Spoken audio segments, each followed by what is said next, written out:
이승우 변호사의 형사 완전 정복. 형사 완전 정복 형사 전문 변호사 이승우입니다. 오늘은 향정신성 의약품 향정에 대해서 좀 알아볼까 해요. 이승우 변호사의 형사 완전 정복. 가시죠. 여러분 향정이라는 단어 들어봤어요? 정식 명칭은 향정신성 의약품이라고 합니다. 자, 이렇게 말하면은 마약 뭐 이런 거 생각하니까 나랑 상관없는 거야 이런 생각 많이 할 거예요. 그런데요, 생각보다 10대, 20대가 향정신성 의약품과 매우 밀접한 관계가 있습니다. 향정신성 의약품은 뭐라고 할 수 있을까요? 법에서는 뇌와 신경, 중추신경에 작용해서 의식이나 기분을 바꾸는 이런 작용, 그래서 남용하게 되면 의존성이 생기거나 심각한 피해를 줄 수 있는 약물이다, 이렇게 정의를 하고 있어요. 분류를 그래서 가목부터 마목까지 5단계로 나눠서 마약류 관리법이 규율을 합니다. 자, 마약류 관리법에서 가목은 뭘까요? 가목은 이거는 쓰지 마요, 하지 마, 불법적이야, 이건 너무 오남용의 위험이 너무 커, 이렇게 보는 거죠. 나목, 다목은요? 나목은 쓰기는 써야 되겠는데 그래도 이게 너무 중독성이 심하다. 그럼 의존성이나 중독성은 왜 생기느냐? 정말 고통이 심할 때, 막 팔다리가 잘려서 너무 아파요, 심적으로 너무 막 가슴이 찢어질 것 같이 고통스러운 순간에, 그 순간에 잠깐은 쓸 수가 있어요. 근데 안 아픈 사람이 고통을 느끼지 않는데 통상적으로 우리가 느끼고 있는 이런 고통을 약물로 처리하는 경우들이 생길 수 있다는 거예요. 난 이런 것도 느끼고 싶지 않아, 이런 고통도 느끼고 싶지 않아, 이런 자잘자잘한 고통도 느끼고 싶지 않아 라고 느끼는 그런 순간에 이 약물을 복용하게 되는데, 그렇게 되면은 어떻게 되느냐, 신체가 필요하지 않은 약물이 들어와서 작동을 하게 되기 때문에 고통을 회피하려고 하는 회로가 작동하기 시작해요. 그게 이제 의존성을 만드는 겁니다. 내 의지가 아닌 것으로 해결해보고 싶은 거고, 내가 해보고 싶지 않은 것에 대해서 하고 싶지 않은 거, 여러 가지 문제들이 생기는 거예요. 결국 그렇게 되다 보니까 고통을 느끼지 않게끔 하고 싶다 라고 해서 이제 고통을 피하는 방법으로 ADHD 치료제나 수면제나 강력 진통제 같은 것들을 쓰게 되는 거죠. 처방받아서 쓰는 약들이에요. 향정신성 의약품이라고 할 때는요. 자, 그런데 처방받았다고 해서 안전하냐? 그렇지는 않다는 거예요. 내 이름으로 의사의 관리 아래 정해진 용법제를 쓸 때만 안전하다는 거죠. 그것도 남용되면 안 돼요. 의외로 치료받다가 중독되는 사람들이 굉장히 많습니다. 자, 그러니까 향정은 뭐다? 합법과 불법의 경계가 매우 회색적이다, 매우 흐리다, 처방이 돼서 적법하다고 해도 나는 의존하게 될 수 있다 라는 거예요. 그게 위험하다는 거죠. 향정은 법 위반의 문제가 되기 때문에 문제는 아니에요. 오히려 큰 위험은 의존과 중독 때문에 문제가 됩니다. 의존과 중독, 이게 처음에는 고통을 줄여주는 것 같아서 좋아요. 점점 그런데 같은 효과를 보려면 사람은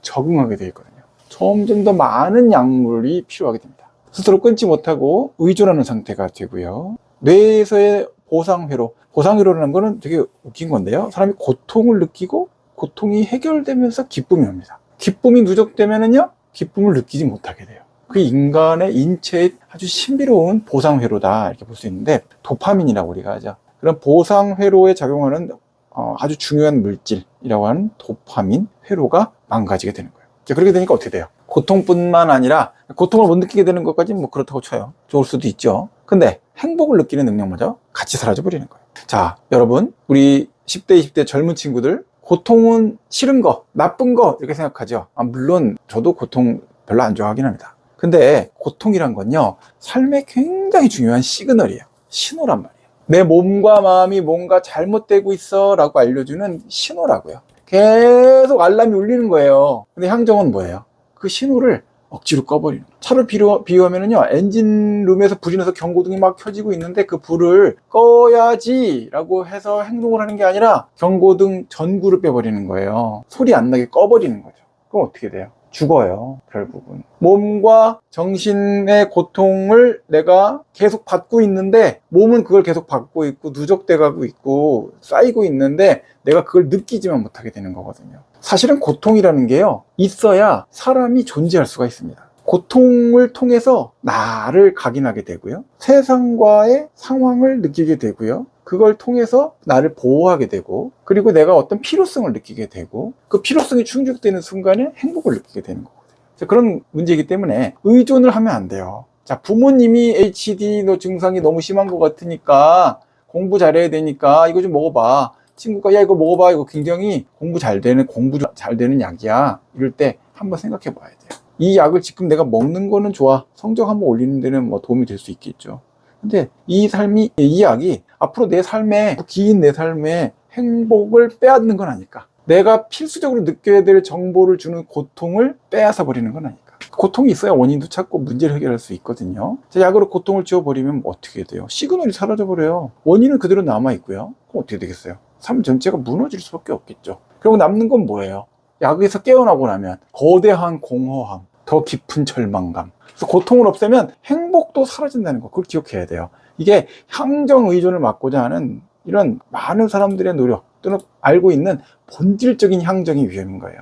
네. 그럼 어떻게 벗어나면 좋을까요? 어떻게 고통을 벗어나면 좋을까를 생각해 보면 좋겠어요. 관찰하는 거죠. 내가 왜 힘들고 고통스럽지? 그 상태에 대해서 원인을 찾아야 돼요. 자기 자신의 친구가 되는 거죠. 난 이게 고통스럽네, 이걸 하지 못해서 고통스럽네, 이걸 해야 돼서 고통스럽네, 그럼 이걸 내가 꼭 해야 되는 건가? 생각도 해봐야죠. 이거 왜 하고 있지? 자, 불면증과 관련된 문제다라고 한다면 물론 쉽게 말할 수 있는 문제가 아닐 수도 있어요. 내가 받는 스트레스 요인, 생활습관, 불안감, 관계 환경과 관련돼서 내가 지금 어떻게 대응하고 있는 거지? 왜 내가 불안하지? 공포감이 왜 오지? 이런 것들을 찾아야 되는 거예요. 왜? 나는 내 자신의 가장 친한 친구여야 되니까. 내가 내 자신을 제일 많이 관찰해주고 사랑해줘야 되니까요. 약 먹는 게 사랑이다, 뭐 그때 그럴 수도 있어요. 근데 의존하는 약물을 계속 먹는 게 과연 내가 나를 사랑하는 걸까요? 아니죠. 나의 고통을 없애고 진짜 내가 행복한 상태를 만들고 즐겁고 이렇게 될 수 있는 상태를 찾아야 되겠죠. 어떻게? 근본 원인을 풀어야 되는 거죠. 전문가 도움 받고 어떻게 생활을 회복시키고 운동을 한다든지 다양한 방법을 해결하기 위해서 찾아봐야 돼요. 약물 의존이 이미 생겼어요. 부모님이 권해서, 아니면 내가 스스로 여러 가지 형태의 이유로 약물을 의존하게 됩니다. 알코올? 약물이죠. 카페인? 약물이에요. 담배? 니코틴? 약물이죠. 의존이 생겼다, 혼자 못 끊어요. 너무 어렵거든요. 나도 몬스터 음료 있잖아요. 카페인. 먹으면요, 효과가 확 나거든요. 먹으면 끊기가 어려워요. 굉장히 노력해서 끊어야 됩니다. 며칠 동안 금단 현상도 나타나고, 의료적 치료, 상담, 법적 조언도 필요하고요. 굉장히 많은 에너지를 요하는 거죠. 더더군다나 형사처벌까지 받게 되는, 형사사건화 된다라고 하면 어떻게 돼요? 그때는 변호사 아저씨, 아줌마하고 또 상의해서 수사 재판 단계에서 의존을 벗어날 수 있는 기회를 만들어 나가야 돼요. 뭐라고요? 어떻게 된다고? 고통은 어떻게 된다? 억누르는 게 아니다. 약 먹어서 끝내는 게 아니다. 어떻게 해야 돼? 고통의 언어를 읽어내야 된다. 진통제도 너무 많이 먹는 거 좋은 게 아니라는 거예요. 진통제를 먹지 않을 상태를 만들어 나가야 된다는 거죠. 자, 여러분, 향정은 단순히 그 법 위반의 문제로만 바라볼 약물은 아닙니다.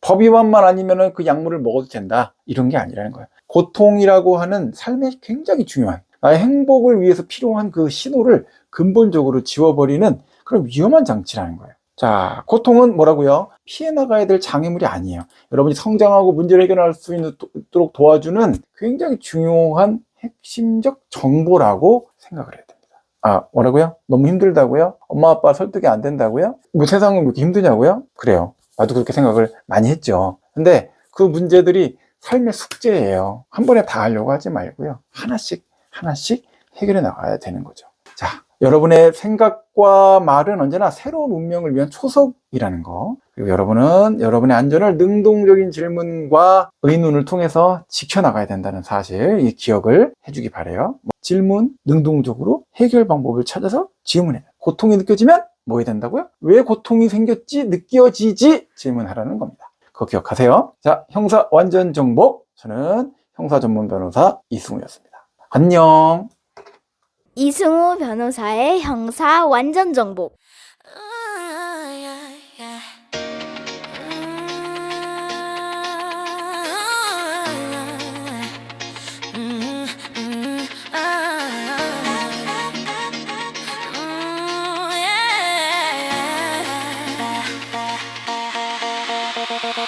기대지마, 의존하지마, 향정에 의존하지마. 고통 슬프지만 네가 살아있다는 신호. 고통이 사라지면 너는 존재할 수 없어.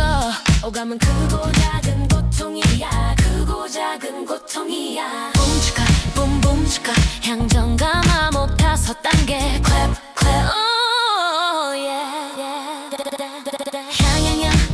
향정 신성의 아픔은 인간의 중추신 신경계에 작작작용하는 것으로서 이를 오용하거나 경우 인체에 심각한 위해가 있다고.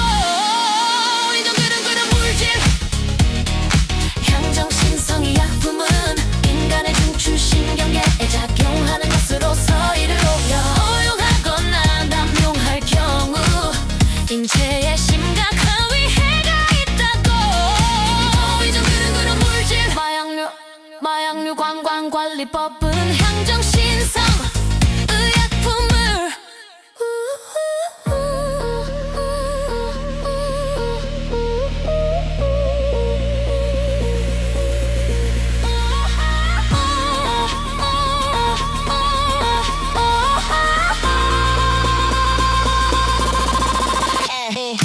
시효 위험도와 기여자적 유용성에 따라 감옥부터 마목까지 5개 등급으로 분류 몇 개, 5개로 분류한다. 감옥 최고 위험 의료는 no. 오남용 심가 의존성 강해 안전성 없어 금지 쓰지 마. 무기징역까지 금지 쓰지 마.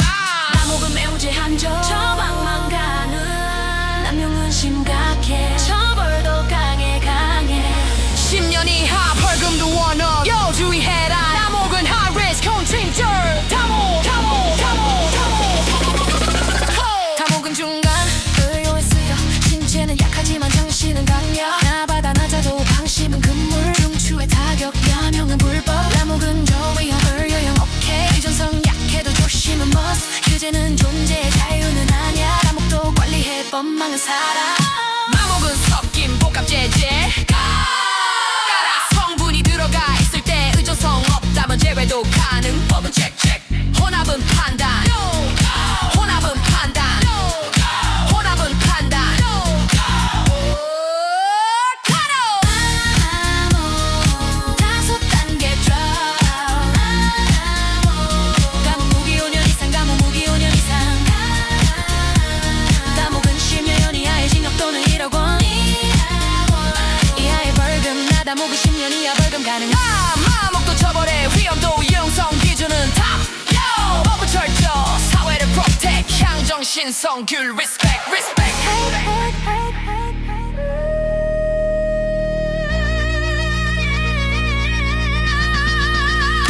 의존하지마 기대지마 향정에 기대면 안돼. 고통은 슬프지만 네가 살아있다는 신호니까. 고통을 약으로 해결하려고 하면 안돼. 두통약 정도만 먹고 잘 해결해봐.